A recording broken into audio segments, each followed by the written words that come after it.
बात करेंगे वज़ीर आज़म के खिताब की। पाकिस्तान डिफ़ॉल्ट के ख़तरे से निकल चुका। वज़ीर आज़म शहबाज शरीफ को इस बात का यकीन है। कहते हैं दुश्मन नहीं चाहते कि बलूचिस्तान तरक्की करे, बलूचिस्तान तरक्की करेगा तो पाकिस्तान तरक्की करेगा। बलूचिस्तान में दफन खजानों पर पहला हक यहाँ के अवाम का है। बलोच अवाम के गिले शिकवे जायज़ है। अवाम को पानी, तालीम और रोज़गार मिलना चाहिए। वज़ीर आज़म ने तकरीब से खिताब करते हुए कहा कि गवादर में मंसूबों का फ़ायदा अवाम को होगा। रेकोडेक है, सैंडक है और इस तरह के बेशुमार और जिसके ऊपर सबसे पहला फायक हक बलूचिस्तान के आवाम का है, उसके बाद किसी और का हक है। रेकोडेक की अरबों रुपए उसके झगड़े के ऊपर पाकिस्तान के वसाइल के लग गए, मगर अवाम को एक दमड़ी का फायदा ना हुआ। उसके लिए जो आपका गिला रहा कि जनाब यहाँ पर पोर्ट तो बन रही है, बंदरगाह तो बन रही है, यहाँ पर दूसरे तरक्याती काम तो हो रहे हैं, लेकिन अवाम के लिए क्या किया गया, ये बड़ा आपका जायज गिला और जायज सवाल था। जाहिर है कि उसका सबसे पहला उसका जवाब ये होना चाहिए था कि यहाँ के अवाम को पानी मिले पीने का साफ, यहाँ के अवाम को रोजगार मिले। मगर हुआ क्या कि उन 5 सालों में सिर्फ 1 लाख टन यहाँ पर सामान मंगवाया गया गवादर, इसलिए कि उस हुकूमत को ये गवारा नहीं था कि हम बलूचिस्तान जैसे दूर अफ्तादा इलाके की तरक्की करें। आज पाकिस्तान डिफॉल्ट के खतरे से निकल चुका है। चीन ने इसमें हमारी बेपनाह मदद की है, सऊदी अरेबिया ने, यूएई ने, कतर ने, ये हमारे बरादर ममालिक हैं, इन्होंने हमारी बेपनाह मदद की है। तो आज जिन लोगों ने बुरे वक्त में हमारा साथ दिया है और वो खैर खा हैं, उनकी हिफाजत करना भी हमारा फर्ज है। तहरीक इंसाफ के रहनुमा अली मोहम्मद खान को मर्दान सेंट्रल जेल से रिहा कर दिया गया है। पेशावर हाई कोर्ट ने उनके रिहाई के अहकाम जारी किए थे। इसी पर बात करेंगे अपने नुमाइंदे शाहिद से। शाहिद बताइए, क्या दोबारा तो नहीं गिरफ्तार कर लिया जाएगा? नहीं, आज जो है पेशावर हाई कोर्ट ने पीटीआई रहनुमा और साबिक वज़ीर मुमलिकत अली मोहम्मद खान की रिहाई के अहकाम जारी किए थे और भला आखिर आज उनको मर्दान के सेंट्रल जेल से रिहा कर दिया गया है। रिहाई के बाद वो गाड़ी में बैठकर अपने गांव रवाना हो गए हैं। अली मोहम्मद खान ने मीडिया से भी बात नहीं की और आज पेशावर हाई कोर्ट ने समाज के दौरान उनको रिहा करने का हुक्म दिया था। अदालत ने बहुत सख्त रिमार्क्स भी दिए थे और डिप्टी कमिश्नर को जाती हैसियत में तलब कर दिया था। जस्टिस इजाज अनवर ने रिमार्क्स देते हुए कहा था कि एक डिप्टी कमिश्नर को इबरत का निशाना बनाएंगे तो फिर गैर कानूनी काम कोई नहीं करेगा। तो आज पेशावर हाई कोर्ट के अहकाम के बाद अली मोहम्मद खान को मर्दान के जेल से रिहा कर दिया गया है और उनको दोबारा गिरफ्तार नहीं किया गया है। सही है शाहिद, आपका शुक्रिया। और ख्वाजा आसिफ के तहरीक इंसाफ की खवातीन के बारे मुतनाज़ बयान की सेनेट और कौमी असम्बली में गूंज। ख्वाजा आसिफ का मुआफ़ी मांगने से इनकार। कहा उन्होंने रिमार्क्स तहरीक इंसाफ की खवातीन के लिए नहीं दिए, जबकि आज़म नज़ीर तारड़ कहते हैं कि माएँ बहनें बेटियाँ तो सबकी साझी होती हैं। ख्वाजा आसिफ के मुआफ़ी ना मांगने पर पीटीआई अरकान ऐवान से वॉकआउट कर गए। पीटीआई के सेनेटर डॉक्टर हुमायूं मोहम्मद ने कहा कि ख्वाजा आसिफ के मुआफ़ी मांगने तक वो उनका बिल नहीं सुनेंगे। सिलेक्टिव जो है एप्लीकेशन वो का बर्दाश्त नहीं है। नवाज के मुतल्लिक़ के लीडर ने कहा ये उसकी माफी मांगे, मैं माजरत करता हूँ, मैं माजरत कर लेता हूँ। ख्वाजा आसिफ के पीटीआई खातीन बारे रिमार्क्स की तलखी। आज के सेनेट इजलास में खूब हंगामा रहा। वज़ीर दिफा ख्वाजा आसिफ ने एक बार फिर पीटीआई से माजरत करने से इनकार कर दिया। वज़ीर दिफा ख्वाजा आसिफ ने कहा कि उन्होंने पीटीआई खवातीन बारे कुछ नहीं कहा, ना ही उनके रिमार्क्स मखसूस जिन्स के लिए थे। इनके कायद ने हमारी कायद जो है मरियम नवाज के मुतल्लिक़ जो अपनी तकरीर में कहा था, उस वक्त इनका ज़मीर नहीं जागा था। उस वक्त ये सिलेक्टिव एप्लीकेशन वो बर्दाश्त नहीं है। ये उसकी माफी मांगे, मैं माजरत करता हूँ, ये उसकी माफी मांगे। दूसरी जानिब पीटीआई की जानिब से शदीद रद्द-ए-अमल सामने आया। पीटीआई के सेनेटर डॉक्टर हुमायूं मोहम्मद ने कहा कि ख्वाजा आसिफ की माफी मांगने तक वो उनका बिल नहीं सुनेंगे। मैं सिर्फ रिक्वेस्ट कर सकता हूँ और ये कह सकता हूँ कि भाईजान अगर आप अपने अल्फाज वापस ले लें हमारे लिए भी काफी है और इस अना के लिहाज से होगा तो कम से कम मेरी गैरत गवारा नहीं करेगी कि जब तक मेरे भाईजान इधर बैठे हुए मैं इधर बैठूं। सेनेटर आजम नजीर तारड़ ने कहा माएँ बहनें और बेटियां मोहतरम हैं, यही बात ख्वाजा आसिफ भी कर रहे हैं। वजाहत आ जाए तो माफी वाली बात नहीं होती। अपनी बहनों माओ बेटियों का एहतराम है और कभी ये सोच में भी बात ना लाइएगा कि किसकी तस्दीक इस वजह से होगी, खुदा ना खास्ता हमारे बैठे हुए। जब उन्होंने वजाहत कर दी है तो इस मामले को सर छोड़े। जेयूआई के सेनेटर कामरान मुर्तजा ने कहा कि ख्वाजा आसिफ के बयान पर मैं अपनी बहनों से माजरत करता हूँ। मैं ख्वाजा साहब से रिक्वेस्ट करूंगा कि अगर वो माजरत कर लेंगे, बड़े दिल का मुजाहरा करेंगे, तो ये सब हम इसमें जो है ना वो कद उनका बड़ा होगा, छोटा नहीं होगा। नून लीगी रहनुमा ख्वाजा आसिफ के माफी न मांगने पर पीटीआई सेनेटर्स ऐवान से वॉकआउट कर गए। हुकूमत ने तमाम जमातों से निगरान वज़ीर आज़म के लिए नाम मांग लिए हैं। पीपल्स पार्टी के रहनुमा नवीद कमर कहते हैं, गुज़श्ता रोज स्पीकर कौमी असम्बली की सरबराही में तमाम पार्टीज की मीटिंग हुई, तमाम जमातों को नामों के लिए कहा ताकि कोई मुतफ़क़ा फैसला हो सके। अभी तक नून लीग समेत किसी जमात ने निगरान वज़ीर आज़म के लिए नाम नहीं दिए। निगरान वज़ीर आज़म ने सिर्फ इंतखाबात तक का वक्त गुजारना होता है। निगरान वज़ीर आज़म के लिए मुआशी माहिर या जज होना ज़रूरी नहीं है। सर, निगरान हुकूमत पे PMLN और पीपल्स पार्टी के राब्ते जो हैं वो इस वक्त जारी हैं, तो कहाँ तक ये मामला जो है वो पहुँचा है? देखिए, राब्ते तो जाहिर है कि एक ही हुकूमत में बैठे हैं तो बातचीत होती है। कल स्पीकर नेशनल असम्बली की सरबराही में एक तमाम पार्टीज़ की मीटिंग भी हुई थी इन तमाम मामलों के। नाम तो ऐसा जब कोई नहीं से किए गए, लेकिन पार्टियों को कहा गया कि वो अपनी अपनी पार्टियों से में भी सोच ये शुरू करें ताकि हम कोई कलेक्टिव फैसला कर सकें। तो सर, पीपल्स पार्टी और नून लीग ने अपने अपने नाम नहीं दिए एक दूसरे को? किसी ने किसी को नाम नहीं दिया भाई। अभी मैं कह तो निगरान वज़ीर आज़म के लिए अभी कोई नाम फाइनल नहीं हुआ। निगरान वज़ीर आज़म माहिर मईशत भी होगा और सियासतदान भी होगा। कौमी असम्बली में अपोजिशन लीडर राजा रियाज कहते हैं, निगरान वज़ीर आज़म के नाम पर मुशावरत के लिए सोमवार को दोबारा अपोजिशन की मीटिंग होगी। कोई नाम नहीं गए। कल हमारे अपोजिशन के MNAs की मीटिंग हुई थी और उसमें कोई नाम फाइनल नहीं हुए। दोस्त कम हाजिरी थी और मंडे वाले दिन फिर हमारे अपोजिशन के MNAs की मीटिंग है। तो जब वज़ीर आज़म साहब से मुलाकात होगी तो उसमें नाम दिए जाए, अच्छे नाम देंगे, फिक्र ना करें। सर, कोई सियासी शख्सियत होगी या कोई माहिर मईशत? माहिर मईशत भी होगा और सियासी शख्सियत भी होगी। और चेयरमैन PTI को इस्लामाबाद हाईकोर्ट से रिलीफ नहीं मिला है। अदालत ने तोशाखाना केस का ट्रायल रोकने के लिए हुक्म इम्तनान ना दिया। चीफ जस्टिस ने दरख्वास्त अगले हफ्ते समाअत के लिए मुकर्रर कर दी। जज से मंसूब फेसबुक पोस्ट का मामला FIA को भेज दिया गया। उधर इस्लामाबाद की सेशन अदालत ने चेयरमैन PTI की आज हाजिरी से इस्तिस्ना की दरख्वास्त मंजूर, वकील की पीर को पेश होने की यकीन दहानी। जज हुमायूं दिलावर ने रिमार्क्स दिए। अब तक तोशाखाना केस की 37 समातें हो चुकी हैं। चेयरमैन PTI अब तक सिर्फ 3 बार अदालत पेश हुए।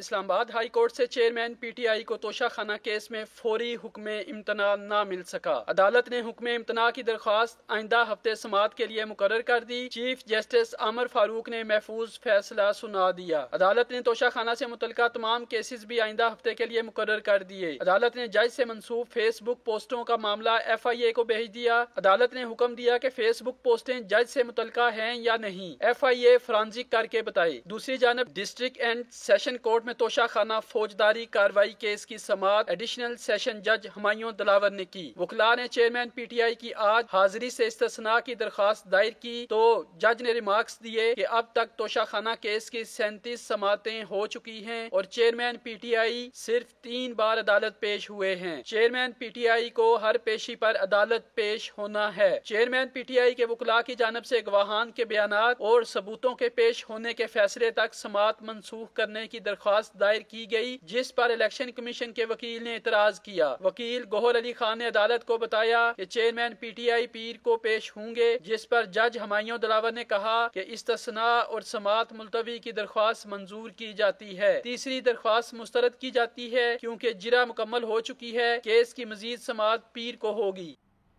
वज़ीर आज़म के मुआवने खुसूसी अता तारड़ कहते हैं, तोशाखाना में चेयरमैन तहरीक इंसाफ की रोज़ हाजिरी मुआफ़ी की दरख्वास्त आ जाती है। जो भी होगा आईन व कानून के मुताबिक ही होगा। चेयरमैन तहरीक इंसाफ आदि चोर हैं।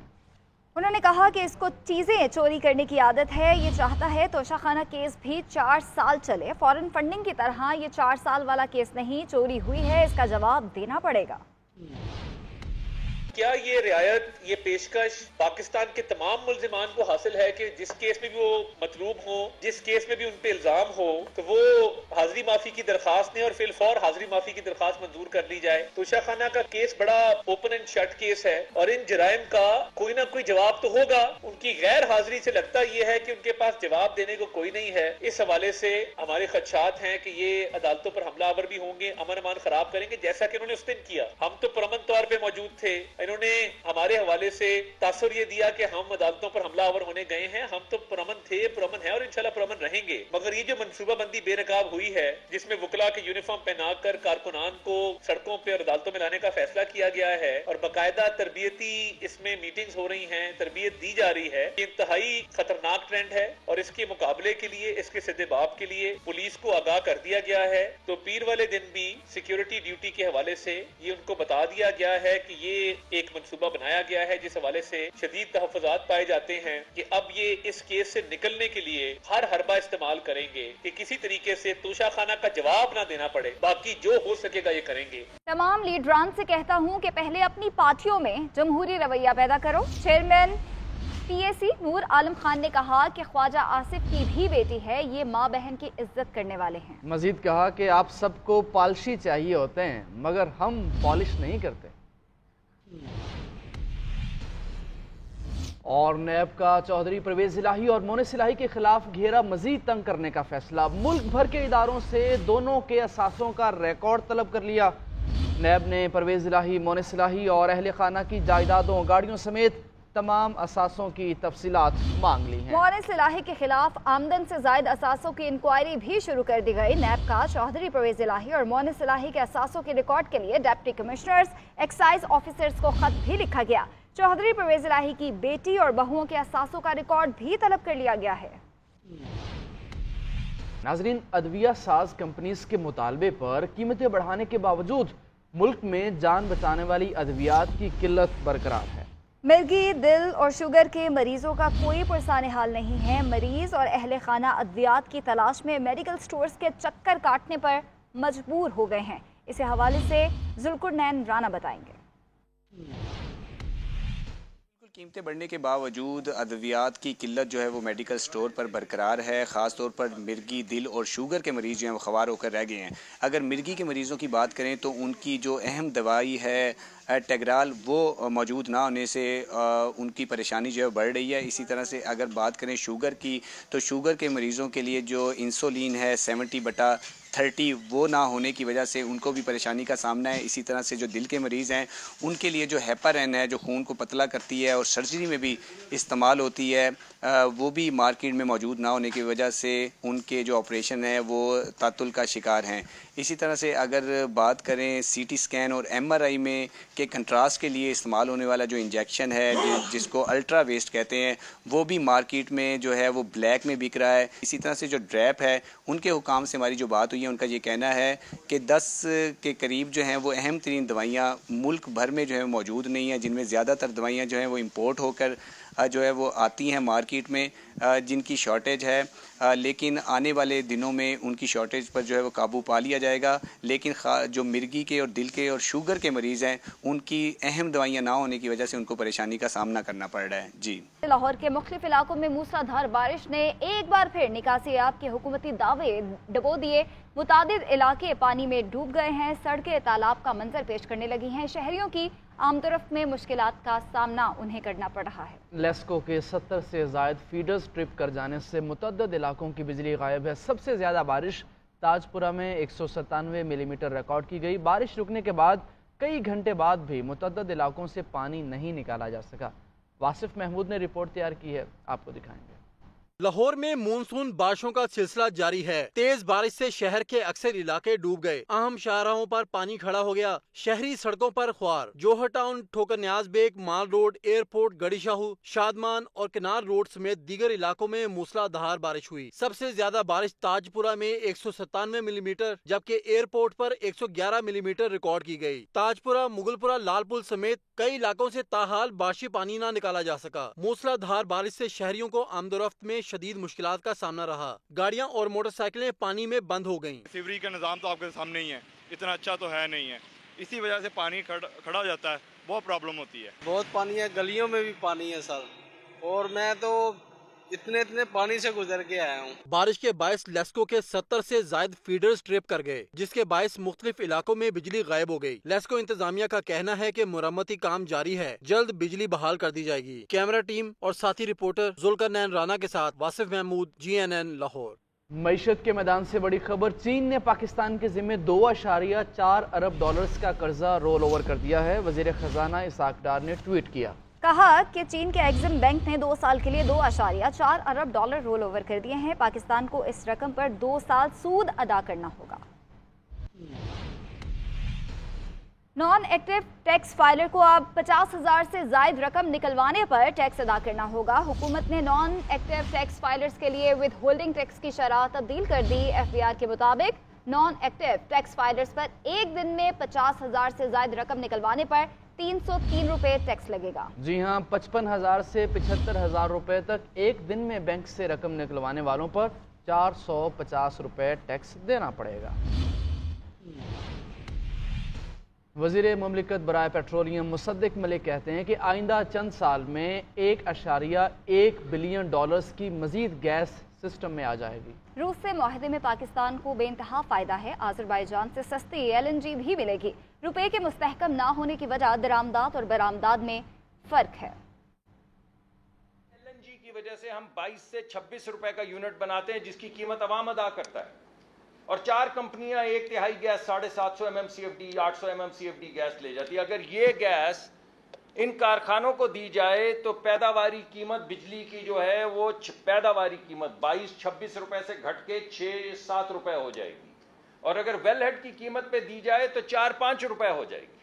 तो जब ये 7 रुपए तक आएगी तो इलेक्ट्रिफिकेशन होगी ना भाई। 50 रुपए के यूनिट के ऊपर कैसे होगी इलेक्ट्रिफिकेशन? तो आज़रबाईजान की डील है वो साइन होगी नहीं, वो साइन हो गई है।